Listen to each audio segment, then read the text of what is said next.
You're listening to the Betoota Advocates Weekly News Wrap on Desert Rock FM 96.5. Welcome back to the weekly Betoota Bulletin. Thank you for tuning in, be that on the wireless or on Spotify or assorted podcast platforms, wherever you get it. We appreciate having you. My name's Clancy Overell, editor of the Betoota Advocate. I'm joined today by Errol Parker, editor-at-large, and our eternal cadet, Wendell Hussey. One day, maybe. One day you'll get a start. One day you'll get a salary even. Yeah, that would be nice, actually. How's things going? Doing it tough. I'm fucking sick of mum and dad. I need to move out. Oh, sorry, mate. This is the two little kids and a fiance. It's hard work. Yep. Well, mate, you'll miss them when they're gone. Yeah. You're not getting anywhere with those violins you're playing either, mate. So, what's going on, gentlemen? Look, not a lot. It's good to be back here on the weekly after a couple of weeks off.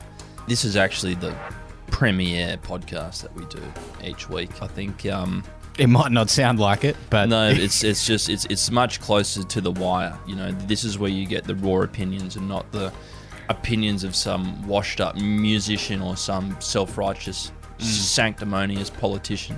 Yeah. You ready for your fourth dose booster? Here comes a raw opinion. I'm only having two. I mean, I got fucking blackmailed into getting the first two because, you know, you can't go to fucking Woolies if you don't have your fucking heebie-jeebie jab, so fucking off I went and got it, but, you know, they're not going to mandate fucking 4, so they can shove it up their ass. You won't be able to get your 5th if you don't get your 4th. Mate, I'm not getting it. Mate, I've had it 2 times. There you go. There you go. Well, he's vaccinated on paper, so that's all that matters. I've had nature's booster. He's had it. He's had it twice. Should we get into the news wrap? Yeah, what's on? Well, the biggest story this week was the return to form of a much-loved character, and the headline reads like this: Man who governed like Mr. Bean at the dentist has the hide to comment on trusting government. Bean. Yes, this comes off the back of some champagne quotes offered up by our former Prime Minister this week. Yeah, and look, if you've tuned out from the political news cycle after the recent election campaign, which is fair enough because it was akin to having dog shit smeared in your face by a high school bully every day, Scott Morrison is back in the spotlight. He claimed that we can't trust the government at a sermon given at Margaret Court's Pentecostal Church this week. Which is an interesting comment from a man who is still in Parliament and governed like Mr. Bean at the dentist when he was in charge. And if you aren't familiar with the 5th episode of Mr. Bean, the character played by Rowan Atkinson ends up making a scene after doing things like administering anaesthetic to a hapless dentist. Yes, it certainly raised some eyebrows, those comments from Scotty Bean. But good to see him taking aim at the United Nations. I'm really enjoying this trajectory, and I don't think we're far off QAnon, Scotty. Yes, look, it's an exciting trajectory and something to keep an eye on. Now, we'll move on to an international story. And Australians have agreed with England this week that 41 degrees is pretty fucking hot if you don't have a veranda. Yes, the climate change-aided disasters that have plagued Australia for the last decade appear to be now unfolding in the Northern Hemisphere, causing chaos in countries not prepared for the extreme heat. And of course, these emotive images from overseas have led Australians to share a nod of sympathy with our friends north of the equator for once. We usually make fun of them struggling in the heat, but now it's actually hot enough for us to acknowledge that, you know, it's pretty fucking hot.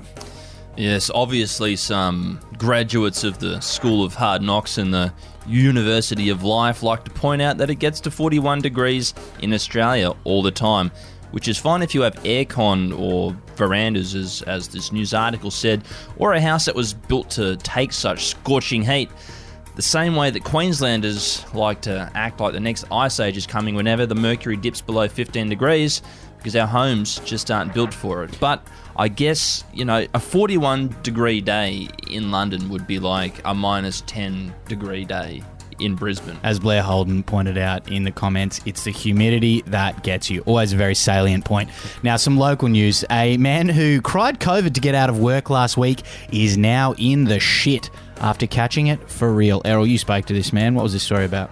Yeah, so this young man, he used the excuse of COVID to get a week off work. And, you know, obviously he did have to work from home, as they do in these, you know, terrible yuppie jobs that don't really need to exist.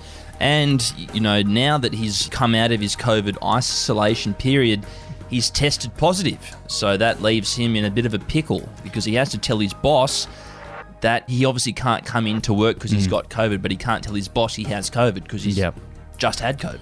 So what are we thinking here? It's deep breaths on the phone. He starts talking long COVID. I reckon it's got to be monkeypox. Monkeypox, yeah. Monkeypox You could makes say he sense. went to an orgy. But then on the you weekend. don't want to be tarred with the orgy brush in this town, I'll tell you what. I know. I was tarred with the orgy brush during my days working in Queensland State Parliament.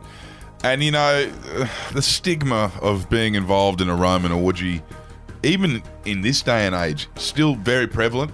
And I feel for anyone who does have the monkeypox because, you know, everywhere they go for the rest of their careers, professional lives and social lives and family barbecues, they're going to be kind of people, you know, making comments about, you know, the fact that they like to get their kid off and fuck 6 people at a time, you know what I mean? I just think we would have moved past it as a society. You know what I mean? We're getting so progressive on so many different things. I don't understand why that is still something that gets Orgy stigmatised. shaming is, you know, I think we should have a plebiscite regarding Roman orgies. You know, just change the perspective. All right, we will move on to some sports news to round out the week.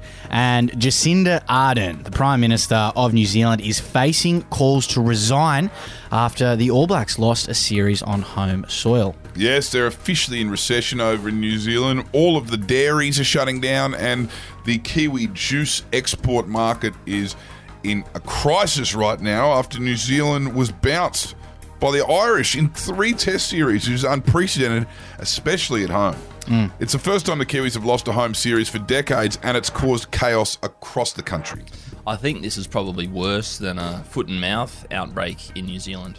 Oh, yeah, absolutely. It shuts everything down. Every male in that country would, you know, essentially be turned into an incel. They'd have to destroy all the sheep. I know. That would cause chaos, you know, across the country. And, you know, the stigma still remains, you know, around bestiality in New Zealand. And I think they've really got to do something to tackle that. That's probably not something we can do, and I think we'll leave that thought bubble there for the week. Just a note, I am hearing out of New Zealand that Jacinda Ardern is apparently packing bags with about $300 or $400 worth of cash and is looking at going to the helicopter. She may be leaving the nation in the next 24 hours.